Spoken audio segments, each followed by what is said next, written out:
नमस्कार, news express देख रहे हैं आप। आपके साथ मैं हूं नम्रता चौधरी। लोकसभा में नेता विपक्ष राहुल गांधी बड़े लीडर हैं, नो डाउट, लेकिन अपनी विदेशी यात्रा के बाद से जिस तरीके से वो भारत में कुछ फोकस्ड घटनाक्रम पर जा रही हैं और मीडिया का ध्यान वहां पर खींचने की कोशिश कर रही हैं, उन तीनों मामलों को एक नया मोड़ देने की कोशिश कर रही हैं, ये लोगों को पच नहीं रहा और इसीलिए उनके ऊपर सवाल खड़े किए जा रहे हैं। सबसे पहले यह समझिए कि 26 सितंबर को राहुल गांधी विदेशी यात्रा पर निकलते हैं। 15 से 20 दिन की यह यात्रा होती है। 4 देशों में घूम घाम कर अपनी बात रखकर वापस वो आ जाते हैं। कांग्रेस ने कहा कि ये एक ऐसा दौरा था जहां पर जाकर उन्होंने छात्रों से बात की, तो लोकतंत्र पर चर्चा की, और जब वो वहां से वापस आए हैं तो उन्होंने 3 ऐसे कदम उठाए हैं और जातीय रंग देने की कोशिश की है, राजनीति करने की कोशिश की है। उनके ऊपर यही आरोप लग रही है। जैसे सबसे पहले देखिए, वो पहुंच जाते हैं एक ऐसी जगह पर जहां से वो दलित कार्ड खेल सकते हैं। हम बात कर रहे हैं रायबरेली की। रायबरेली में एक हरिओम नाम के लड़के को भीड़ ने पीट पीट कर मार डाला। भीड़ को लगा कि वो चोर है और उसके बाद उसे पीटा गया। इस पूरे मामले पर उत्तर प्रदेश की पुलिस एक्शन ले रही है, एक्शन लिया गया है।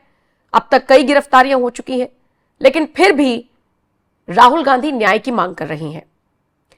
इसके अलावा आपको जानकर हैरानी होगी कि जो हरिओम, जो लड़का मारा गया, उसके परिवार ने सीधे सीधे तौर पर कह दिया कि सरकार हमारी मदद कर रही है, प्रशासन हमारी मदद कर रहा है, हमें किसी की जरूरत नहीं है, हम किसी से मिलना नहीं चाहते, हम नहीं चाहते कि इस पर राजनीति हो।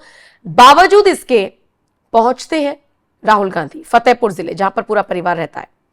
25 मिनट की ये मुलाकात होती है। हरिओम के पिता से मिलते हैं, भाई से मिलते हैं, बहन से बात करते हैं।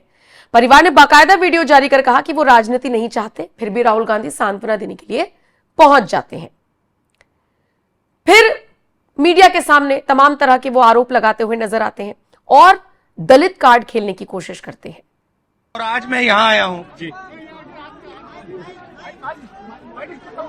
क्राइम परिवार ने नहीं किया जी, मतलब क्राइम इनके खिलाफ किया गया और ऐसा लग रहा है कि ये अपराधी घर में बंद कर रखा है, डरा रहे हैं और ये सिर्फ न्याय मांग रहे हैं। हमारे बेटे को, हमारे भाई को मारा गया है, मीडिया वीडियो लेकर उसकी हत्या की गई है, हम न्याय मांग रहे हैं और कुछ नहीं कह रहे हैं। और इनको घर से बाहर जाने नहीं दे रहे हैं। अंदर लड़की है जिसको ऑपरेशन करवाना है,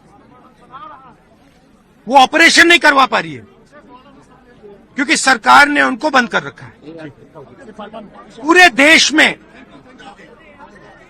दलितों पर अत्याचार, मर्डर, बलात्कार किया जा रहा है। मैं सीएम से कहना चाहता हूं, इनको न्याय दीजिए, इनकी रिस्पेक्ट कीजिए और जो अपराधी हैं उन पर जल्दी से जल्दी कार्रवाई कीजिए। राहुल गांधी से बातचीत हुई, जो समस्या हमने बताया तो वो आश्वासन दे रहा है सरकार। हमने बता भी दिया कि सरकार हमारे साथ है, सरकार सारी कार्रवाई कर रही है। नहीं, तो प्रशासन ने क्या आपको बंधक बना रखा है? नहीं, ऐसा कुछ नहीं है। राहुल गांधी से आपने फिर मिलने के लिए क्यों इनकार किया था? ऐसे सब सरकार साथ दे रही थी तो बस। दूसरा मामला आपको बताते हैं। इसी तरीके से राहुल गांधी ने हरियाणा में जिस तरीके से आईपीएस अधिकारी ने खुद को गोली मार ली, उन्होंने कहा कि वो जातिगत भेदभाव के कारण सुसाइड कर रही हैं, उसे भी राहुल गांधी यही मोड़ देने की कोशिश करते हुए नजर आते हैं। राहुल गांधी मुलाकात करने के लिए पहुंचते हैं आईपीएस अधिकारी वाई पूरन के परिवार से। राहुल ने पीएम मोदी और सीएम नायब सिंह सैनी को पत्र भी लिखा, कहा कि इस ड्रामे को खत्म करो, आरोपी अधिकारियों को तुरंत गिरफ्तार करो, और जातिगत जहर का प्रतीक वो बताते हुए नजर आए। ट्रेजेडी हुई है, सरकारी ऑफिसर हैं और चीफ मिनिस्टर ने इनको कमिटमेंट दिया है, पर्सनली कमिटमेंट दिया है कि वो कार्रवाई शुरू करेंगे, फ्री एंड फेयर इंक्वायरी करेंगे और एक्शन इनिशिएट करेंगे। 3 दिन पहले कहा था, हरियाणा के चीफ मिनिस्टर ने कमिटमेंट दी है और वो कमिटमेंट पूरा नहीं हो रहा है। और इससे जो इनकी 2 बेटियां हैं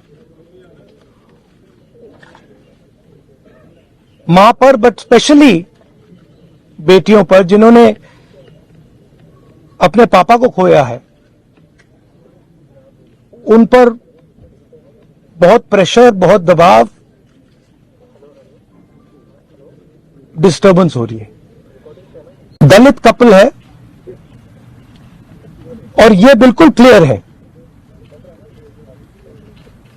कि 10-15 दिन से नहीं, 6-7 मतलब सालों से सिस्टमैटिक डिस्क्रिमिनेशन हो रहा है। इस अफसर को डिमोरलाइज करने के लिए, करियर डैमेज करने के लिए, रेपुटेशन डैमेज करने के लिए सिस्टमैटिकली दूसरे अफसर काम कर रहे थे। तो ये सिर्फ एक परिवार का मामला नहीं है, देश में करोड़ों दलित भाई बहन हैं, उनको गलत मैसेज जा रहा है। क्या मैसेज जा रहा है? कि आप कितने भी सक्सेसफुल हो, कितने भी इंटेलिजेंट हो, कितने भी कैपेबल हो, अगर आप दलित हो, आपको दबाया जा सकता है, आपको कुचला जा सकता है, आपको फेंका जा सकता है, और यह हमारे लिए एक्सेप्टेबल नहीं है। और इसके अलावा 2 मामलों में तो जातीय एंगल देने की कोशिश कर ली गई, तीसरे एंगल में उन्होंने राजनीति जोड़ दी।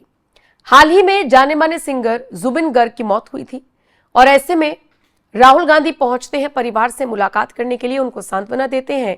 और इसी के साथ चूंकि आप देखिए जुबिन की मौत का रहस्य भी गहराता जा रहा है, तो इस पर राहुल गांधी सवाल खड़े करते हुए नजर आते हैं।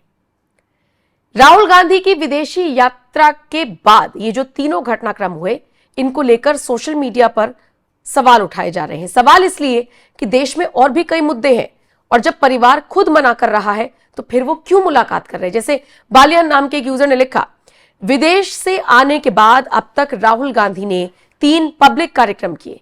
आईपीएस पूरण कुमार के घर जाकर उस मामले को जातीय रंग दिया। रायबरेली में जाकर परिवार के मना करने के बावजूद हरिओम वाल्मीकि केस को जातीय रंग दिया। और अब वो सिंगापुर में जिन सिंगर जुबिन गर्ग की मृत्यु हुई उसमें राजनीतिक मोड़ देने के लिए पहुंच गए। और हां, ये इस देश के नेता विपक्ष हैं। देश से जुड़े एक मुद्दे से इन्हें मतलब नहीं, बस जातीय वैमनस्य फैलाना ही मकसद को दिखाता है। इसी तरीके से राहुल गांधी पर सवाल खड़े किए जा रहे हैं और सवाल इसलिए क्योंकि वो जाति का एंगल देने की कोशिश कर रहे हैं, ये उनके ऊपर आरोप लगाया जा रहा है। अब राहुल गांधी किसी ऐसे परिवार से मिलने के लिए पहुंच रहे हैं जो परिवार उनसे मिलना ही नहीं चाहता, जो चाहता ही नहीं कि उस मुद्दे पर राजनीति हो, तो फिर सवाल तो खड़े होंगे। राहुल गांधी जब विदेशी दौरे पर गए थे, बताया जा रहा है कि वो 4 देशों की यात्रा करके लौटे। साउथ अमेरिका के 4 देश ब्राजील, कोलंबिया, चिली और अर्जेंटीना पर उनकी यात्रा केंद्रित थी। ग्लोबल साउथ के साथ कूटनीतिक संबंध मजबूत करने, छात्र और व्यापारियों से मुलाकात और लोकतंत्र पर चर्चा करने के लिए इस यात्रा को रखा गया, ये कांग्रेस का कहना है। बीजेपी ने इसे गुप्त और गैर जरूरी यानी अनावश्यक यात्रा करार दिया। बहरहाल इन सब के बीच राहुल गांधी के बयान तो वायरल हैं ही, लेकिन विदेश से लौटने के बाद ये जो 3-4 घटनाक्रम हुए हैं, इन पर भी जनता का ध्यान जा रहा है। फिलहाल आप बताइए, राहुल गांधी से जुड़ी इस खबर पर आपका क्या कुछ कहना है? क्या वाकई में जिस तरीके के आरोप उनके ऊपर लग रहे हैं कि वो जातीय एंगल देने की कोशिश कर रहे थे, क्या आपको भी यही लगता है? कमेंट करके अपनी राय आप हमें जरूर दें।